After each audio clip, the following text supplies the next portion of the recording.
안녕하세요. 부동산의 혁신투자 부역투 디잡스입니다. 지금 제가 출간한 책의 내용을 바탕으로 3기 신도시 청약 전략에 대한 내용의 영상을 계속 업로드 중인데 이번 영상은 남양주 왕숙 지구에 대한 설명입니다. 바로 시작해 보겠습니다. 이 그림에서 보시면 여기가 남양주 왕숙 1지구 그리고 이곳이 남양주 왕숙 2지구입니다. 이 두 개 지역이 약간 좀 떨어져 있어서 하나의 신도시라고 하기에는 좀 그렇죠. 그런데 두 개 지역을 묶어서 편의상 왕숙지구, 왕숙신도시라고 합니다. 이 남양주 왕숙지구는 3기 신도시들 중에서 규모가 가장 큽니다. 세대수가 6만 1000세대. 엄청나게 큰 규모예요. 일산 1기 신도시랑 비슷한 규모예요. 이렇게 규모가 크다는 것은 주택 공급 물량이 많다는 것을 의미하고 대량의 인구 유입이 예상되기 때문에 교통 기반 시설 확충이 불가피하며 다양한 생활 편의 시설도 필수로 계획하고 설계해야 합니다. 먼저 교통부터 살펴보겠습니다. 지금 가장 기대가 되고 있는 게 GTX-B 노선입니다. 왕숙 1지구 바로 여기 나라고 적혀있는 데 있잖아요. 이쪽에 GTX 역사가 새로 신설이 되고요. 수도권 동부권과 서부권을 빠르게 연결시켜주는 이 GTX-B의 파급 효과는 실로 어마어마할 거고요. 여기에 추가로 9호선 연장선 강일지구를 거쳐서 미사강변도시 그리고 남양주 왕숙 2지구 남양주 왕숙 1지구까지 이렇게 9호선이 연장된다는 계획안이 최근에 확정이 되었습니다. 뭐 이뿐만 아니라 8호선 다사신도시랑 별내신도시를 지나가는 이 8호선 연장선이 현재 공사 중이고요. 이 밖에 4호선 연장선 죄송합니다.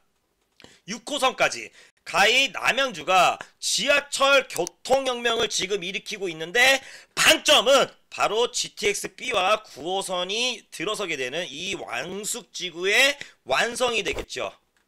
국토교통부에서 발표한 왕숙지구 광역교통 개선 대책안을 보게 되면 경춘선 역사 신설 바로 설명드린 게 이겁니다. GTX-B 역사 신설 내용이 담겨 있고요. 그리고 경의중앙선 역사 신설 남양주 왕숙 2지구 여기에 지금 예정이 되어 있습니다. 그리고 이게 9호선이에요. 9호선 얘기. 9호선 연장 계획도 이렇게 담겨져 있고요. 뭐 이 밖에 도로교통 개선을 보시면 한강 교량 신설 그리고 올림픽대로 확장 뭐 이런 내용들이 담겨 있는데 서울 접근성을 향상시키기 위한 이런 여러 가지 도로교통 개선안도 계획되어 있는 것을 확인할 수가 있습니다. 이런 광역교통 개선 대책이 잘 추진만 된다면 이 왕숙 지구에서 서울역 방면은 뭐 약 한 25분 정도 그리고 강남역 방면은 이 약 뭐 45분 정도로 통행 시간이 크게 단축이 되어서 서울 인구를 어느 정도 이렇게 흡수할 수 있을 걸로 기대를 하고 있습니다.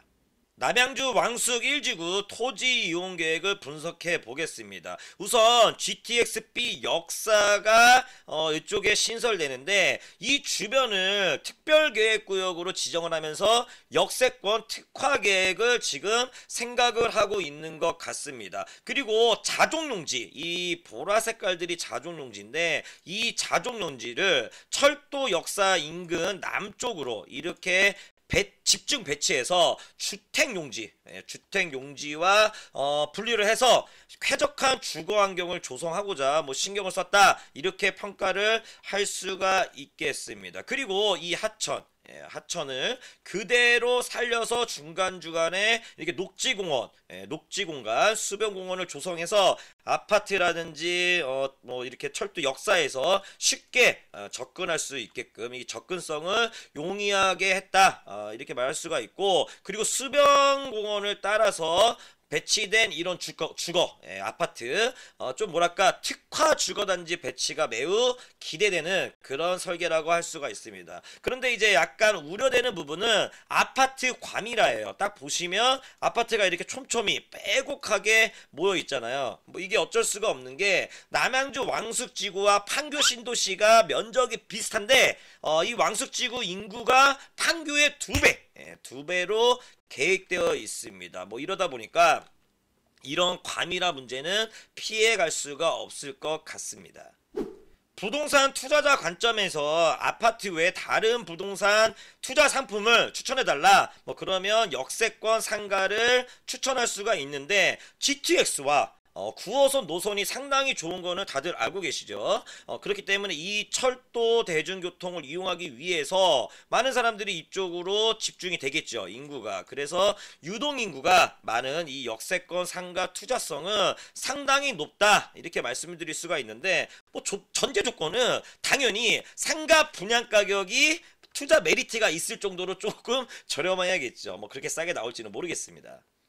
이번에는 남양주 왕숙 2지구 토지 이용 계획안입니다. 남양주 왕숙 2지구는 이렇게 공원 녹지 비율이 상당히 높고 아파트 공간 배치가 좀 여유롭죠. 왕숙 1지구와 확실하게 차이가 있습니다. 아주 친환경 주거 단지 조성을 강조한 그런 토지 이용 계획안이라고 평가를 할 수 있겠고요. 지하철 역사가 이쪽에 신설이 되는데 특이하게도 문화시설 용지, 이게 바로 문화시설 용지입니다. 문화시설 용지를 이렇게 핵심 위치에 계획을 해놨습니다. 나중에 변경될 수도 있겠지만 현재 이런 계획안만 놓고 분석을 하자면 왕숙 이 지구를 문화예술의 도시로 조성하겠다, 뭐 이런 정부의 계획을 적극 반영한 토지이용 계획이다, 이렇게 말씀을 드릴 수 있겠습니다.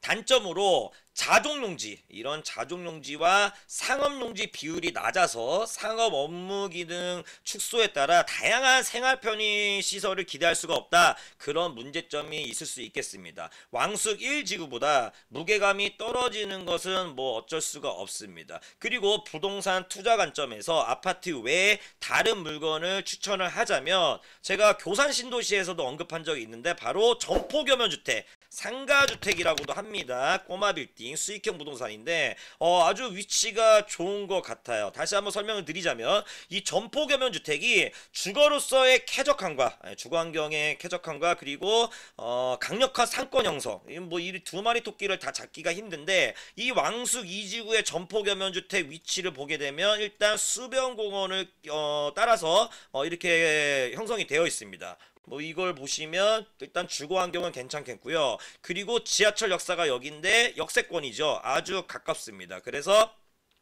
이렇게 주변에 상업용지 비율이 상당히 낮은 걸 커버해서 이쪽으로 상가주택 1층 근린생활시설에 먹자 상권이 형성돼서 아주 강력한 그런 먹자 상권으로 조성될 가능성이 매우 높아 보입니다. 뭐 땅값도 그렇게 부담될 정도로 비싸지 않을 것 같고요. 수익률이 꽤 높은 그런 수익형 부동산이 될 수도 있으니까 관심 있게 보시는 게 좋을 것 같습니다.